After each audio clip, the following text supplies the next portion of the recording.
La voz activa es una voz gramatical que nos indica que en una oración el sujeto es quien ejerce o realiza la acción que se expresa en el verbo. Cuando una oración está estructurada con este tipo de voz, se le denomina oración activa o también oración en voz activa. La voz gramatical es una expresión o manifestación que nos indica qué tipo de relación se da entre todos los participantes de una oración en relación con el verbo. Estos participantes son el verbo, quien realiza la acción, y los distintos objetos, directo, indirecto o circunstancial.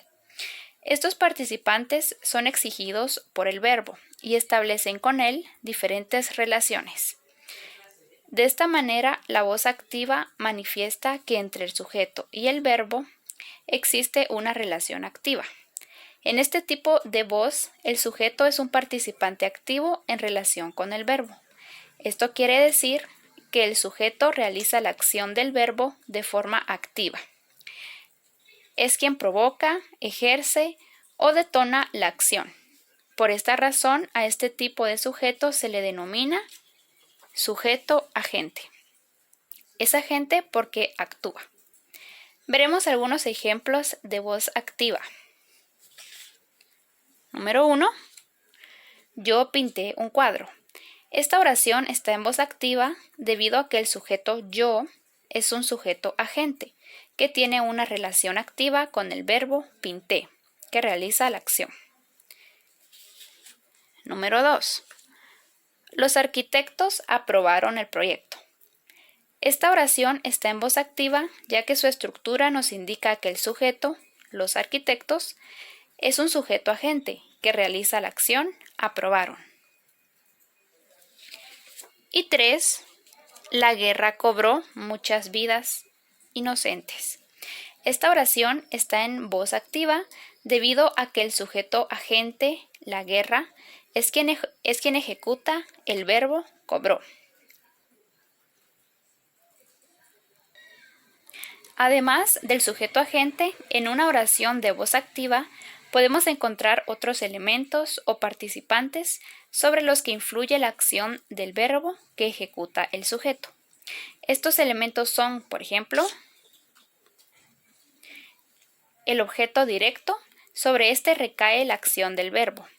El objeto indirecto, el destinatario o beneficiario de la acción.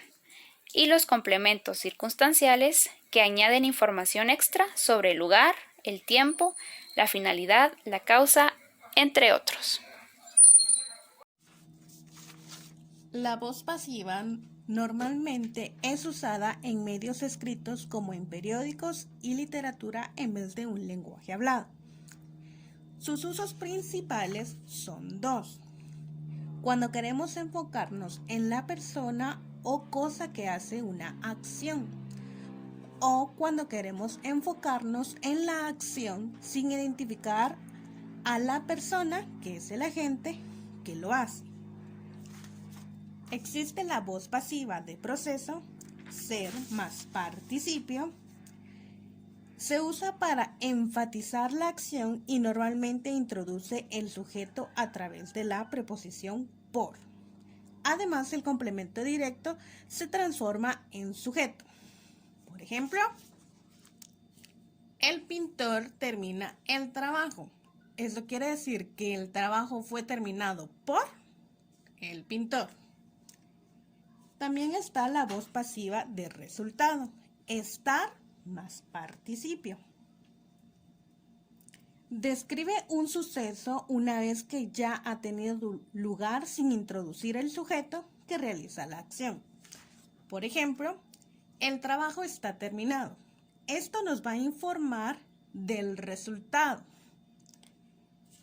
La voz pasiva refleja es se más la tercera persona en singular o en plural. Este sustituye cada vez más a la voz pasiva de proceso cuando el sujeto no es una persona. Por ejemplo, se terminó el trabajo. Esto nunca nos va a especificar quién lleva adelante la acción.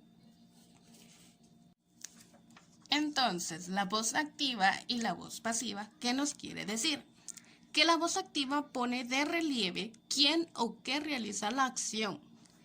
En cambio, la voz pasiva pone de relieve la acción en sí.